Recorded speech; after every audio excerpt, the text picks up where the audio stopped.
verdade, é uma repaginação de um conceito. Esse nome Internet das Coisas surgiu com o uso de RFID, etiquetas de radiofrequência, né, que era usado para cadeia de suprimento, né, de produtos, para fazer rastreamento de produtos. Então, aí num belo dia, aí, um cara que era consultor do Procter & Gamble, ele falou que era como se essa tecnologia permitiria que vários objetos, a gente pudesse localizar nossa carteira, nosso chaveiro, né, através desse tipo de comunicação baseada em radiofrequência, como se fosse uma internet de coisas, certo? Essas coisas comunicando. Então, daí surgiu esse termo que hoje está repaginado e fala dessas várias coisas que a gente pode conectar. E também esse movimento recente, né, de prototipação com Arduino, com Raspberry Pi, então, permite a gente plugar na rede IP, né, falando em internet, esses tipos de dispositivos. A gente mesmo pode construir nossos dispositivos de internet das coisas. Então, é um pouco uma visão aí que eu acho que o Albala pode complementar aí com a visão dele mais ligada ao mercado do que ele acha que é essa internet das coisas. Eu complementaria, boa noite, pessoal. Eu complementaria a fala de Kevin.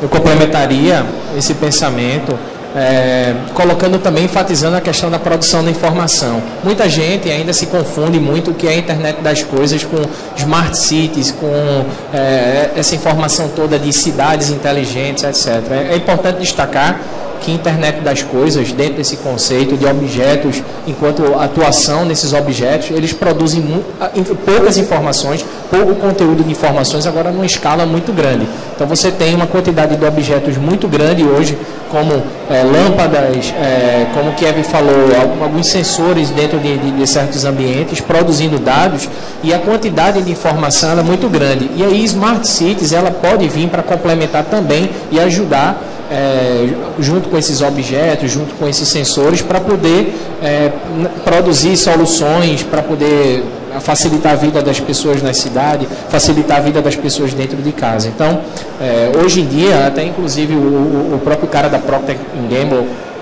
que produziu esse conceito há 20 anos atrás de internet das coisas, o próprio cara, hoje ele fala muito de dados das coisas, onde a internet das coisas, na verdade, está se formando muito dado das coisas. As coisas estão começando a produzir uma quantidade de informação muito grande, e aí a gente tem a internet com uma quantidade de informação assustadora, produzida por esses sensores, por essas coisas, e aí você começa a procurar saber o que é que a gente faz com essa quantidade de coisas todas, porque o mercado não está conseguindo acompanhar a quantidade de produção de dados que está tendo por aí.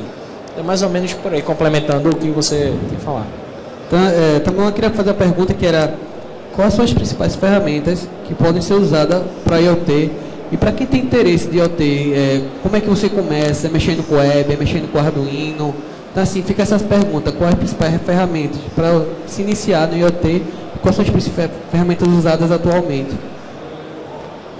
Tá.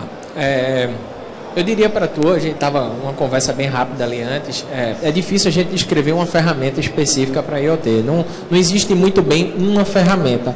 O que a gente vê hoje, as grandes empresas como IBM, por exemplo, os caras estão investindo 3 bilhões de dólares nesse mercado de internet das coisas. E aí você vê uma série de empresas, elas se juntando, formando consórcios para produzirem padrões de trabalho como protocolos, de forma com que as pessoas consigam ter vários eletrodomésticos, equipamentos, sensores, copos, e eles consigam conversar entre si e consigam produzir conteúdos que sejam utilizáveis. Então não adianta de nada você ter a empresa A, B ou C, cada uma tem seu próprio protocolo, cada um tem sua própria linguagem, cada um tem sua própria forma de trabalhar, e elas não se comunicam entre si. Então você tem a casa toda conectada, produzindo dados que não servem para muita coisa juntos, agrupados. Então, não existe uma ferramenta bem específica. Existem iniciativas, como a Google, agora recentemente, eles lançaram alguns protocolos, algumas coisas bem específicas de IoT. Teve o Edstone, que eles lançaram agora, eles estão recomendando que as pessoas comecem a utilizar esses caras, porque ele possui um padrão de informação. Você tem os beacons. Os beacons é uma coisa que está muito em alta. A Apple começou com essa coisa muito dos beacons, e agora a Google também está entrando muito nesse mercado, tentando padronizar isso. Para quem não sabe, os beacons nada mais são do que os sensores pequenininhos que eles emitem um tipo de informação só. Ele fica mandando a localização de onde está e fica mandando um pacote bem pequeno. Então, se você colocasse aqui no centro de convenções vários beacons, a gente, por exemplo, conseguiria rastrear uma pessoa em tempo real onde ela está andando, apenas triangulando com os beacons. E os beacons servem também para outras coisas. Eles podem estar capturando a informação do ambiente e emitindo essa informação para quem queira consultar. Então, você tem a Apple entrando nesse mercado, a Google agora entrou muito forte no mercado também, basta ver o que o Google I.O. praticamente todo girou em torno de internet das coisas e teve muito forte essa parte de beacons. E fora o CSBC agora, que foi todo girando em torno da internet das coisas. Então, eu diria, respondendo um pouco a tua pergunta, não existe uma ferramenta específica, existem várias ferramentas que você pode utilizar para poder impulsionar a internet das coisas. Alguns workshops que estavam acontecendo lá atrás, o pessoal está produzindo junto com Arduino, junto com Raspberries, Beagles, coisas que podem estar emitindo dados e capturando dados do ambiente e informando para quem quer que seja. Então, é muito diverso, muito diverso. Não tem uma ferramenta, ainda não surgiu uma ferramenta específica. Existem várias iniciativas de plataformas para tentar alavancar um pouco mais isso e organizar, né? Bom, tentando enumerar algumas plataformas aqui.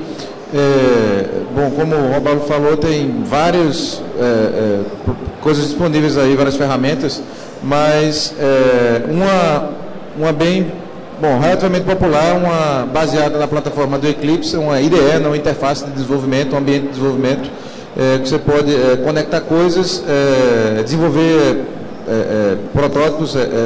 Tem conectores prontos que falam diversos protocolos, né, como MQTT, por exemplo, é um protocolo que a IBM vende como um mecanismo de comunicação entre dispositivos, né, de internet das coisas. Uma ferramenta chamada OpenHAB, OpenHAB, que já traz alguns componentes prontos para você conectar coisas, né, a parte de software que vai estar falando com as suas coisas, você fazer aplicativos que vão estar coletando dados dessas coisas, processando esses dados, fazendo alguma coisa e depois, seja exibindo isso para um usuário, ou seja, o sistema tomando alguma decisão e enviando a informação para algum outro dispositivo, né? Pode ser um sensor que você tem conectado, pode ser uma coisa bem boa, como referência para dentro de uma pessoa, ou um beacon, como o Robaldo estava falando, um dos tipos de ferramentas de equipamento que tem disponível nesse contexto da internet das coisas, e você programar uma ação que reconhece aquela pessoa, que reconhece um outro dispositivo que se aproxima e disparar uma ação, como por exemplo, ligar um outro sistema, ou tirar uma foto, ou enviar alguma informação para algum servidor. Então, isso daí, vocês que vão construir coisas, vão estar ligando essas coisas, vão, na verdade, construir aplicações, ligando essas coisas. Aí tem ferramentas também para quem está interessado, né? Isso, pensando na parte de sistema que você vai desenvolver, e você pode também desenvolver hardware voltado para isso daí, né? Que possa utilizar diversas outras tecnologias. A Arduino é a plataforma mais popular para você prototipar. Então, quando a gente fala de internet das coisas, a gente está falando em conectividade também.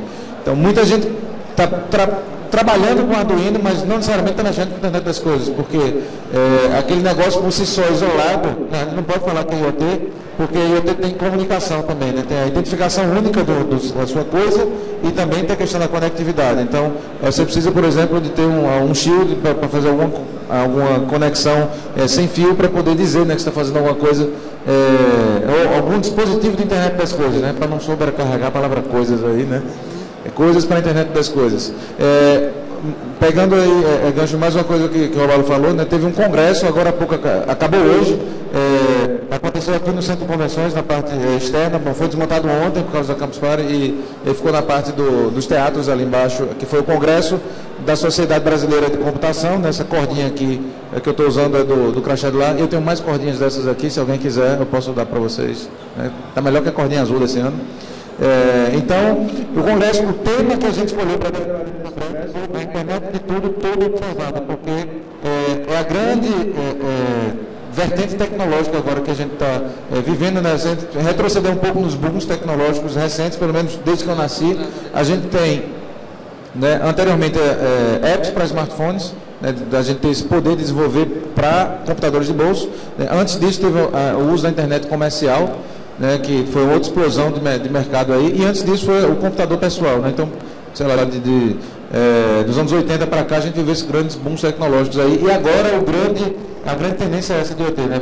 Esse dado aí da IBM investindo 3 bilhões nesse mercado, e várias outras empresas também caindo de cabeça nesse mercado, né? E várias ferramentas que tem, então são várias, não existe uma receita pronta, né? Dizer, ó, vai usar tal ferramenta para você fazer o que você está querendo. A gente trabalha com pesquisa ligada a middleware para mediar dados de internet das coisas, né? Middleware é aquela camada entre o software que você desenvolve, entre os aplicativos e entre o hardware, né? Para abstrair, por exemplo, a parte de comunicação entre aplicativos, né? Abstrair a parte de troca de dados, facilitar o desenvolvimento de aplicações. Então, tem vários e vários tipos de middleware diferentes para fazer mediação de dados na internet das coisas. O grupo da gente está atualmente investigando uma plataforma que sempre é divulgada na Campus Party, chamada Fiverr.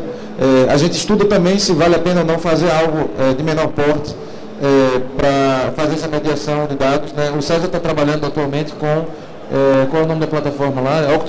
Octoblue, né? Acho que é Octoblue o nome da plataforma que está trabalhando lá. Então tem várias, né? Então, até para você escolher hoje em dia fica difícil, né? Poxa, eu tenho coisas, quero conectar essas coisas para eu trocar em dados. Não faz sentido esse negócio de internet das coisas se elas falam entre si. E isso da grande massa de dados que está, não é um grande tamanho de dados, mas um constante fluxo de informação que nós acabamos muito dados. Então, para trabalhar com isso, você precisa armazenar em algum lugar, precisa então processar, processar isso daí. Então, outro negócio que a gente estuda é processamento de elemento complexo, criar fluxos de dados, né, abstrações de fluxos de dados. À medida que o dado vai chegando, você vai processando aquela informação, e você pode ter alguma regra que pode parar alguma coisa. Por exemplo, nos últimos 20 segundos a temperatura variou mais de 2 graus, não está entrando em superaquecimento, o seu dispositivo lá está sendo monitorado a temperatura, e disparar uma regra para ligar um ventilador, para ligar reportar uma coisa. Então, esse tipo de análise do dado, né, em tempo real, também tem ferramenta para isso, né? A gente trabalha com a Esper, que é uma biblioteca para fazer esse tipo de análise. Então, tem uma série de ferramentas, então realmente não tem receita pronta para isso, certo?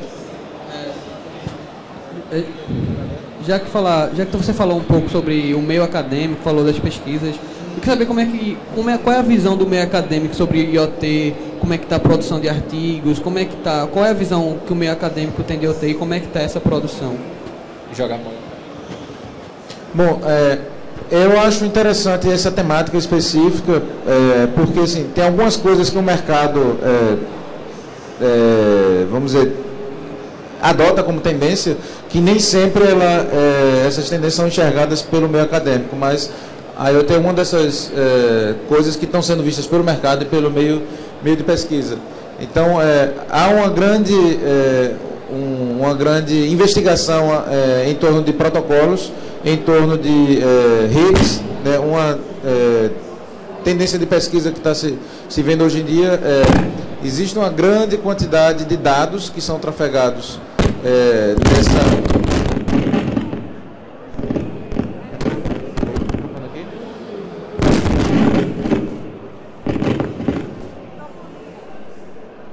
Bom, então o microfone está vivo aqui. Bom, as coisas, né, inteligentes, isso aqui, né? Então,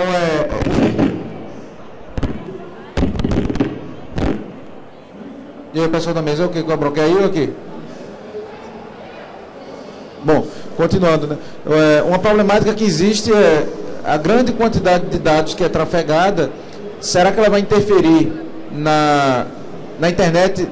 Bom, tem gente que quer separar a internet das pessoas e a internet das coisas, né?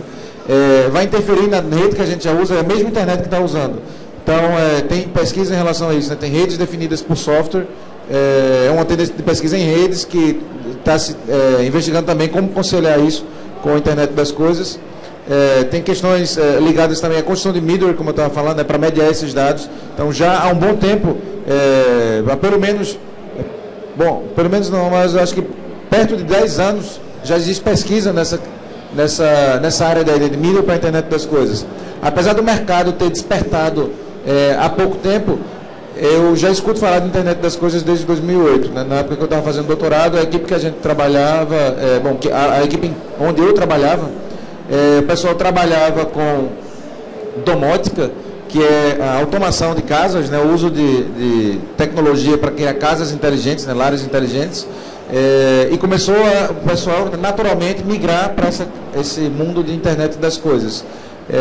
Alguns dizem que só fez mudar o nome, né? Bom, eu acho que mudou o contexto também, né? A internet domótica era muito ligada ao lar, né? A internet das coisas envolve domótica e algumas outras áreas também, na área de, como eu estava falando, de supply chain, né? De cadeia de produtos, também, né? Com a RFID, né? Já é uma das precursoras nessa área de pesquisas de internet das coisas.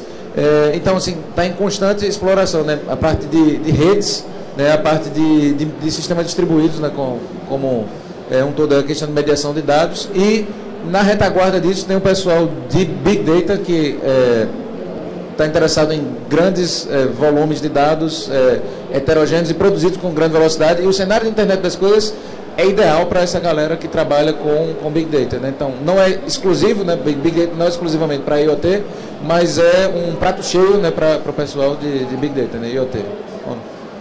Falando um pouco do mercado, o mercado empresarial. Falando um pouco de mercado empresarial, startup, como é que a economia está reagindo a isso? Quais são as grandes empresas que estão investindo nisso?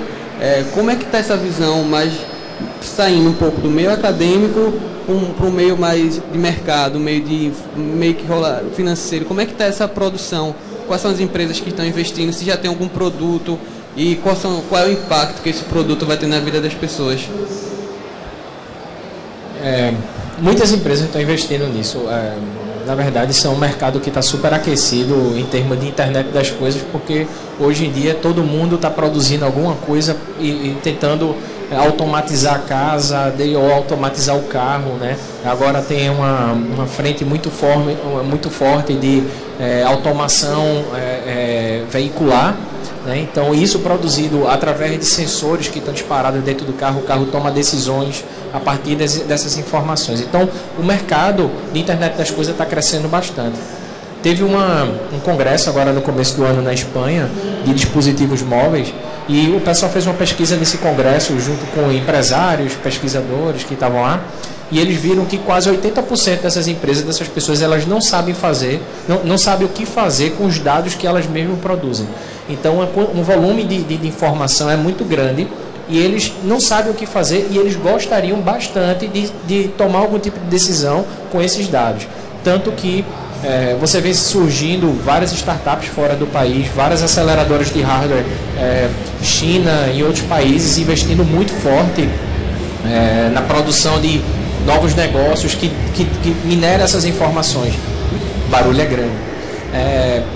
Uma coisa que Kevin mencionou aqui, que é importante a gente destacar, que é o seguinte: a parte de Big Data é uma parte muito forte. Muita gente está falando isso. A gente tem aqui um hackathon com o pessoal de Big Data, etc. Mas a grande diferença do Big Data para a internet das coisas é que a gente não está falando de um volume de informação, um dado muito grande. A gente está falando de pequenos pacotes de informações de escala muito grande. Você imagina um sensor de ambiente que está medindo a temperatura desse ambiente e mandando isso para um servidor a cada 1 segundo. Então, no final do dia, você tem um volume de informação muito grande para um sensor. Se a gente encher esse ambiente aqui com 1000 sensores, você tem uma informação muito grande sendo produzida e você não sabe o que fazer com aquilo. Então, as empresas, o que elas estão fazendo é produzindo muitos sensores, colocando sensores nos ambientes. Por exemplo, a Philips tem agora luminárias que emitem informação, e elas estão esperando que comecem a surgir iniciativas em cima daqueles dados.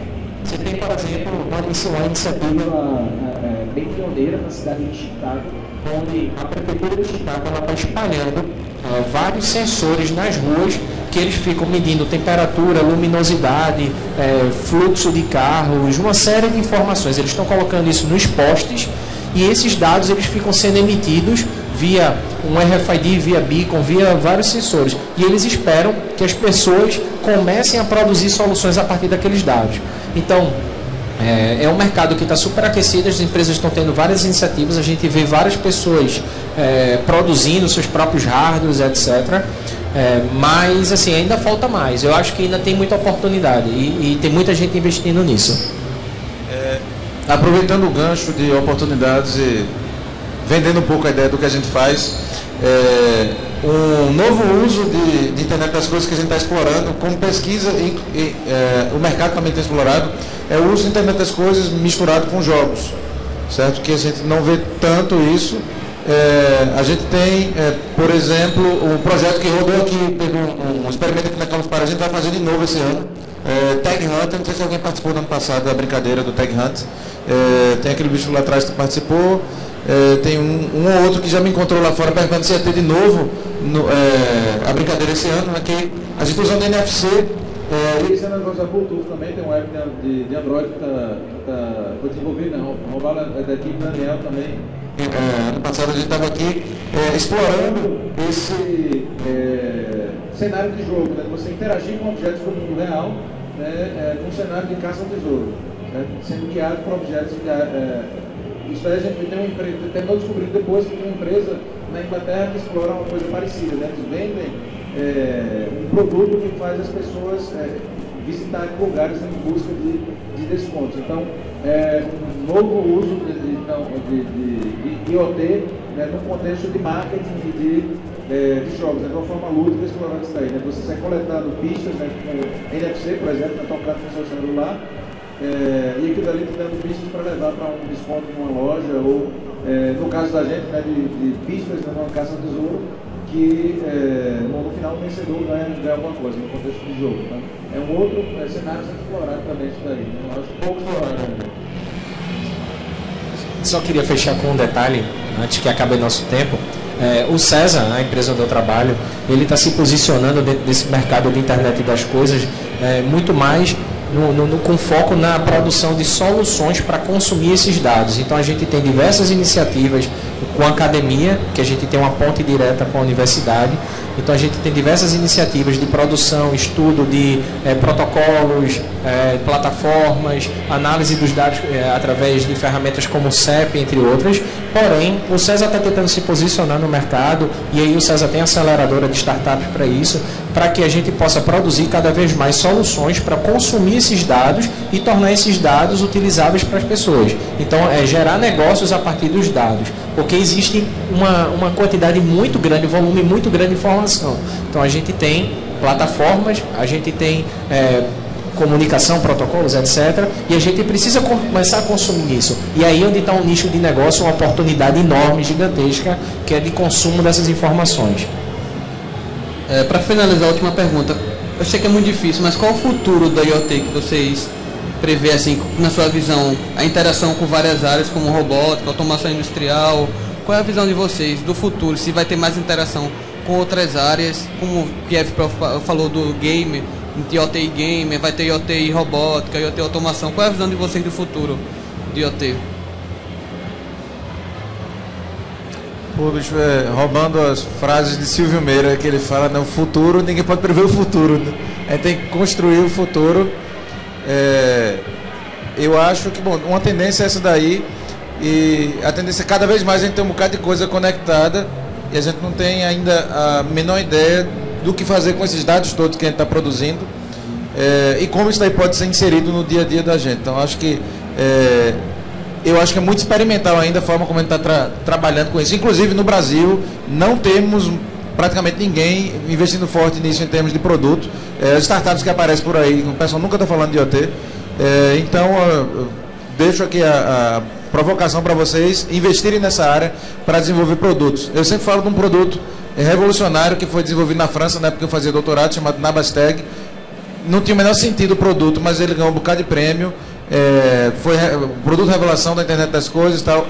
Nunca acharam um modelo de negócio para a empresa, que faliu 3 vezes, mas tem gente que continua acreditando e insistindo no uso desse novo objeto para a internet das coisas. Então, tem duas coisas, a gente criar novos objetos usando essas tecnologias, entender como que a gente pode usar isso no nosso dia a dia, ou repaginar os objetos que já existem, colocando essa conectividade neles, certo? Eu vejo esses dois caminhos aí. É isso aí, pessoal. Infelizmente acabou, o papo estava muito bom. Eu agradeço ao Kiev. Eu vou abrir a pergunta, mas vou agradecer ao Kiev e ao Rafael Robalo antes que encerre ali o tempo. Mas eu vou abrir aqui a pergunta, se alguém tem alguma dúvida. Alguém tem alguma dúvida, alguma pergunta? Sérgio Cavalcante, tem alguma dúvida? Um momentinho. Eu queria saber o seguinte, eu vi uma vez uma pessoa falando que a gente não poderia falar de internet das coisas com a intervenção humana. A internet das coisas seria uma coisa se comunicando com a outra e daí ela obtém uma resposta automaticamente. Por exemplo, não seria eu estar indo para minha casa e conseguir ativar o ar-condicionado da minha casa, por exemplo, no trajeto. Não seria um controle remoto, seria, por exemplo, o meu celular ele tem um GPS e ao perceber que eu estou me aproximando da minha casa, se a temperatura estiver alta, ela automaticamente informa ao ar-condicionado para ligar, sem a minha intervenção. Então eu queria saber se procede isso, de que a internet das coisas só seria, nesse caso, algo sem a intervenção humana, direta.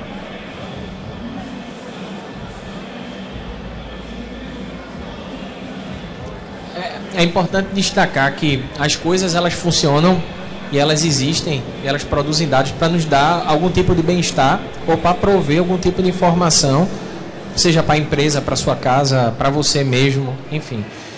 O que a gente precisa diferenciar um pouco é que essas coisas que as pessoas falam são coisas, objetos inanimados, objetos que em tese não produzem nenhum tipo de informação, não produziriam nenhum tipo de sentido e agora eles passam a emitir informação. Porém, esses dados eles de nada servem se não tiver alguém para consumir esse tipo de informação. Óbvio, pode ser uma máquina que esteja consumindo essa informação para tomar uma decisão que de manhã vai fazer um café para você, mas tem você na história. Ou seja, o que as pessoas querem destacar aí é que as coisas estão produzindo informações. É importante lembrar que há um direcionamento muito grande, por exemplo, das empresas de dispositivo móvel como Android, como a Google no Android, Apple com o seu iOS, etc., que ela já captura informações através dos sensores dos celulares de vocês e eles já têm essas informações e eles já podem tomar decisões a partir dessas informações que você produz. Então, é o seu celular, está no seu bolso, mas não deixa de ser você, porque pertence a você. Então a pessoa ela não está desligada nisso, mas ela faz parte do processo. Mas quando a gente fala de coisas, a gente está querendo dizer que são coisas, objetos inanimados, né? Objetos que em tese não fariam nenhum tipo de sentido, né? Então, só para fechar aqui, que tem a palestra de dados Schneider ali, que já está todo mundo virando olhando para lá, que é bem legal. Mas assim, para fechar, essa ideia de pessoas eu acho que é fundamental, porque a internet machine to machine é um dos fundamentos de internet das coisas. Isso que eu estou falando é machine to machine, máquinas falando entre si. Mas internet das coisas envolve pessoas, processos, sensores / atuadores, certo? Então, o Nest é um dos maiores exemplos que desmontou de empresa de IoT. É um termômetro inteligente que você vai lá e gira com a sua preferência e ele vai aprendendo. Tem um artigo bem legal que eu li há pouco tempo, eu acho que menos de 2 meses, que fala de a interface gráfica do futuro não tem interface. Que você, por exemplo, programa o seu celular com suas preferências, bota no bolso, sei lá, você está chegando em casa e tudo vai se alterando para o seu perfil, ou então a sua porta destrava para você passar nela, então não tem interface. Você vai chegando perto do carro, entra nele e ele já te reconhece, já pode começar a tocar o teu playlist e você apertar um botão e ir embora. Então, a ideia de não ter interface gráfica, então, para as coisas irem interagindo entre si, né? Mas não acho que é isso, né? Não se limita a coisas falando com coisas, mas essas coisas, né? Pessoas, processos que sejam do dia a dia, processo de negócio, né? E sensor / atuador, né? Tudo isso se comunicando, tá? Beleza. Valeu, pessoal, obrigado pela presença de vocês. Para finalizar, mais uma última pergunta aqui.